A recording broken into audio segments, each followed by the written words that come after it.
ঢাকার যে ভূতাত্ত্বিক যে বৈশিষ্ট্য সেখানে দেখা যাচ্ছে যে এটা আসলে মূলত লাল মাটি অঞ্চল, কিন্তু আমাদের বনায়নের ক্ষেত্রে, আমাদের সবুজায়নের ক্ষেত্রে কখনোই কিন্তু এই বৈশিষ্ট্যকে কখনো মানা হয়নি, বেশিরভাগ ক্ষেত্রেই মানা হয়নি আর কি। যেমন ধরেন লাল মাটির সবচেয়ে প্রধান প্রজাতি হচ্ছে শাল। ঢাকা একটা শালবন অঞ্চল। আপনি যদি এখনো ঢাকার কাছাকাছি সাভারে যান সেখানে শালবন পাবেন। টাঙ্গাইলের মধুপুর ঢাকার কাছে, সেখানে আপনি বাংলাদেশের সবচেয়ে মানে তৃতীয় বৃহত্তম বন আছে, মধুপুর শালবন আমরা জানি সেটা আছে। কিন্তু ঢাকায় যদি গত 10 বছর 15 বছর বা 20 বছরের আপনি বিভিন্ন বনায়নের প্রকল্পগুলো দেখেন, সে জায়গায় কিন্তু এই গাছগুলো প্রাধান্য পাচ্ছে না। আমরা দেখছি যে আমাদের 2 সিটি কর্পোরেশন থেকে শুরু করে যে দপ্তরগুলো গাছ লাগাচ্ছে, তাদের কোনো পলিসির ভিতরে এখানকার যে মাটি এবং ভৌগোলিক বৈশিষ্ট্য সেইটা কখনো মাথার মধ্যে তারা রাখেন না, দুর্ভাগ্যজনকভাবে। এবং আমরা তো এমনিতেই জানি যে ঢাকার এখন সবুজায়নের যে অবস্থাটা, হ্যাঁ, একটা 3 দশকের একটা হিসেব আমরা দেখেছি, ইনস্টিটিউট অফ প্ল্যানেটসের একটা হিসাব আছে। তারা বলছে যে 21% গাছ এখন 9% মতো চলে এসছে আর কি, জলাভূমির পরিমাণ 3%।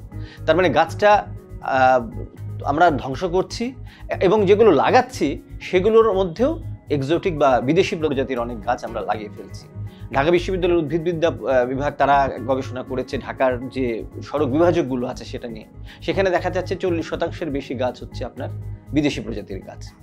তো একটা ভূমি এবং একটা বিশেষ অঞ্চলের জন্য একটা বিশেষ ধরনের স্পেসিস কিন্তু থাকেই আর কি, তাই না? ঢাকাতে এইরকম সেই 50-এর দশকে ঢাকায় একটা গবেষণা হয়েছিল ঢাকার আশপাশের গাছ নিয়ে, ঢাকা এবং তার আশপাশের গাছ নিয়ে। তখন প্রায় 800 প্রজাতির গাছের কথা তারা বলেছিল।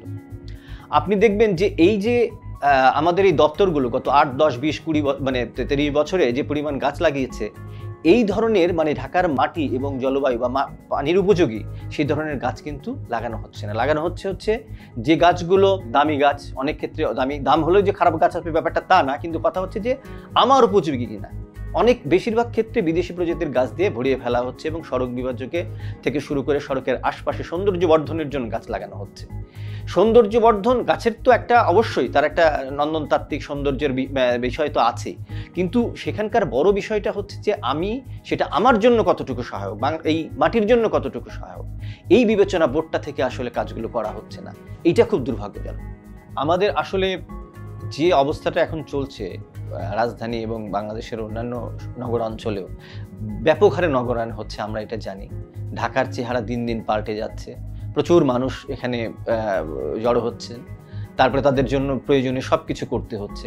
মানে আমাদের যে জলাভূমি থেকে শুরু করে সমস্ত কিছুই তো আমরা হারাতে বসেছি। সেই জায়গাটাতেই একটা বিশদে পরিকল্পনা করা, কারণ আপনি যখন নগরায়ন করছেন, আপনি নগরে মানুষগুলোকে রাখবেন তো মানে তাদের বেঁচে থাকার জন্য। সে যদি খুব ভালোভাবে শ্বাস প্রশ্বাস না নিতে পারে, নিঃশ্বাস না নিতে পারে, তাহলে আপনি কার জন্য নগরটা তৈরি করবেন?